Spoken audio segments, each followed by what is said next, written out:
Morning, student. Today we will going to start with the chapter Constitutional Design of Civics.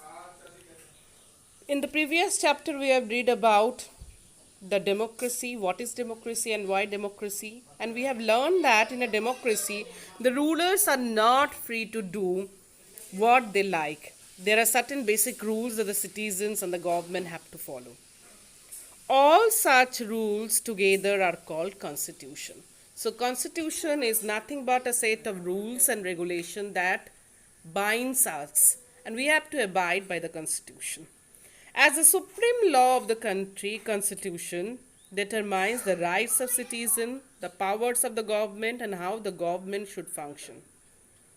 So in this chapter we will learn about why we need a constitution, how are the constitution set up or drawn up, who designed them and in what way, what are the values that shape the constitution in a democratic state. So once a constitution is accepted, we cannot change later as required by the changing constitution or by the process of amendments. So we will read the example of South African government in this context, and we'll learn how the constitution of South Africa has been formed. Now, democratic constitution in South Africa as a case study. Beginning with the word of Nelson Mandela, I have fought against white domination and I have fought against black domination.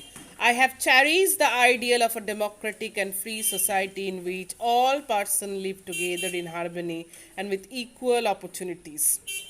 It is an ideal which I hope to live for and to achieve. But if needs be, it is an ideal for which I am prepared to die. So he was talking about the apartheid movement, and for that movement he can sacrifice his life also for bringing justice to the black people by removing the discrimination that the apartheid regime government or white government has set up in South Africa. So this was Nelson Mandela's speech when he was tried for treason for the white South African government. He and 7 other leaders were sentenced to life imprisonment in 1964 for daring to oppose the apartheid regime in his country. He spent the next 28 years of his life in South Africa's more dreaded prison, that is Robben Island. So apartheid was the name of a system of racial discrimination unique to the South African. The white Europeans imposed this system on South Africa. During the 7th and the 18th century, the trading companies from Europe occupied it with arm and force in the way they occupied India. But unlike India, a large number of white had settled in South Africa and became the local rulers of South Africa. The system of apartheid divided the people and labeled them on the basis of their skin color, that is, on the basis of the race. The native people of South Africa are black in color. They made up about 3/4 of the population and were called blacks. Beside these two groups, there are people of mixed races who were called colored and people who migrated from India. The white rulers treated all non-whites, including the colored, as inferiors. The non-whites did not have voting rights. The apartheid system was particularly oppressive for the black. They were forbidden from living in white areas. They could not work in white areas only if they had a permit. Even trains, buses, taxis, hotels, hospitals, schools and colleges, libraries, cinema halls, theaters, beaches, swimming pool, public toilets were all separate for the whites and the blacks. This was called segregation on the basis of skin color. They could not even visit the church where the white worshipped. Blacks could not form association or protest against the terrible treatment. Since 1950, the blacks, colored, and the Indians fought against the apartheid system. They launched protest marches and strike. The African National Congress was the umbrella organization that led the struggle against the policies of segregation or apartheid. This included many workers' union of the Communist Party, and many sensitive whites also joined the African National Congress to oppose apartheid and played a leading role in this struggle. Several countries denounced apartheid as unjust and racist, but the white racist government continued to rule by detaining, torturing, and killing thousands of black and colored people. Now, how African constitution being drafted after the apartheid regime being removed. So, as protests and struggle against apartheid had increased, the government realized that they could no longer keep the blacks under their rule through repression. The white regime changed its policies. Discriminatory laws are repealed. Ban on political parties and restrictions on the media were lifted. After 20 years of imprisonment, Nelson Mandela walked out of the jail as a free man. Finally, at the midnight of 26 April of 1994, the new constitution and the national flag of the Republic of South Africa was been unfurled, marking the newly born democracy in the world. The apartheid government came to an end and paving the way for the formation of multiracial government. So how did this came about? What was the sacrifice that Nelson Mandela is talking about? So after the emergence of the new democratic South Africa, black leaders appealed to fellow blacks to forgive the white for the atrocities they had committed while in power. They said, let us build a new constitution of South Africa based on equality of all races and men and women, on democratic values, social justice and human rights. The party that ruled through oppression and brutal killings and the party that led to the freedom struggle sat together to draw up a constitution for the new government. See, both the parties, that means the blacks and the white, they have sat together for the drawing of the constitution. So after 2 years of discussions and debate, they came out with one of the finest constitution of the world has ever made. This constitution gave to its citizens the most extensive rights available in any country in the world. Together, they decided that in the search for a solution to the problem, nobody should be excluded. No one should be treated as a demon. They agreed that everybody should become a part of the solution, whatever they might have been done and represented in the past. So the preamble of the Constitution gives everyone equal opportunity. So the South African Constitution inspired democrats all over the world. A state denounced by the entire world in 1994 as the most undemocratic one is now seen as a model of democracy.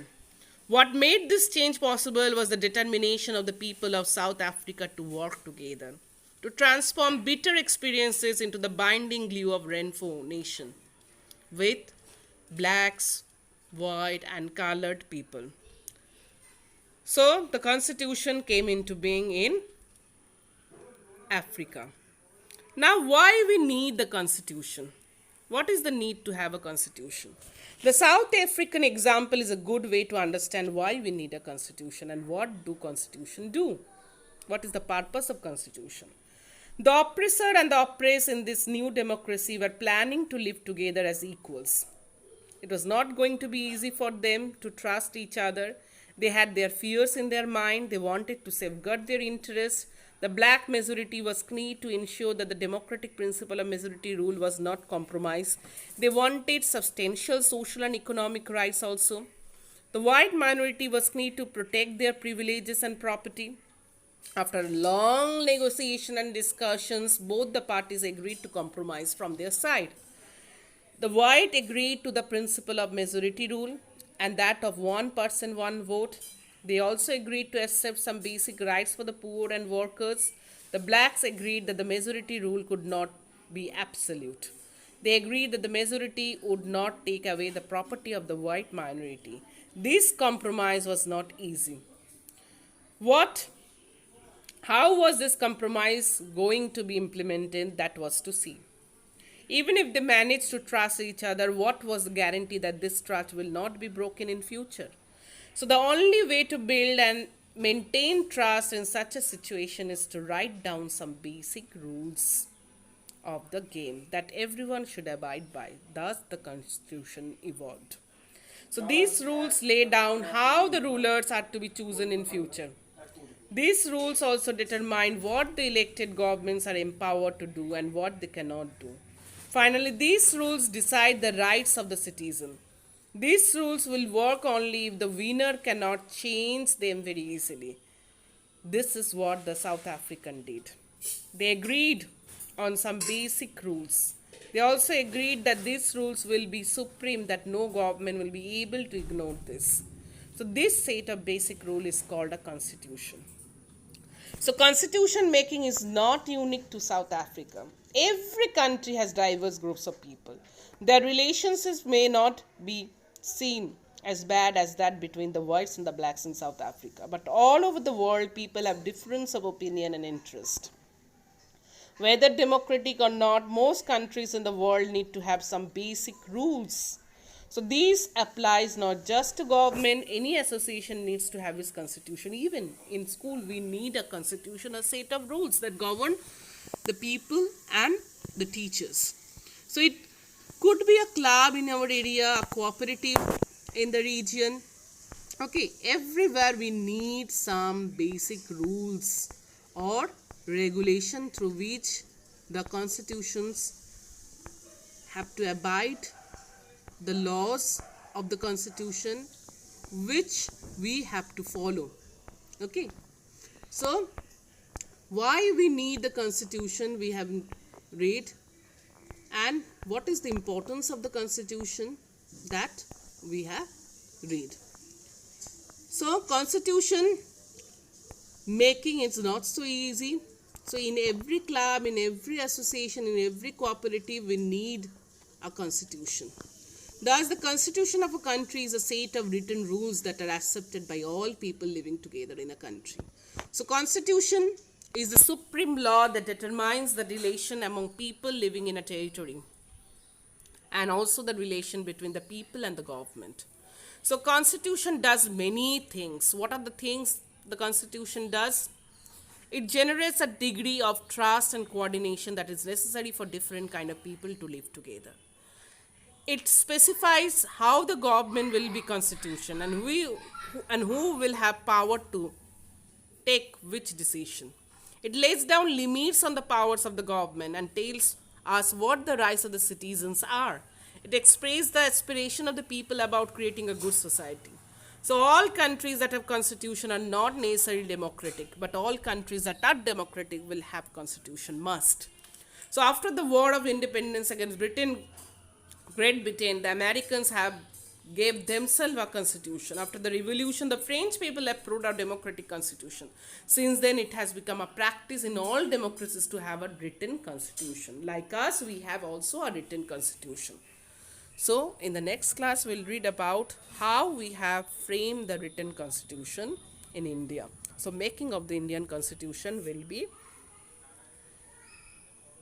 read in our next class. Thank you, student. Bye.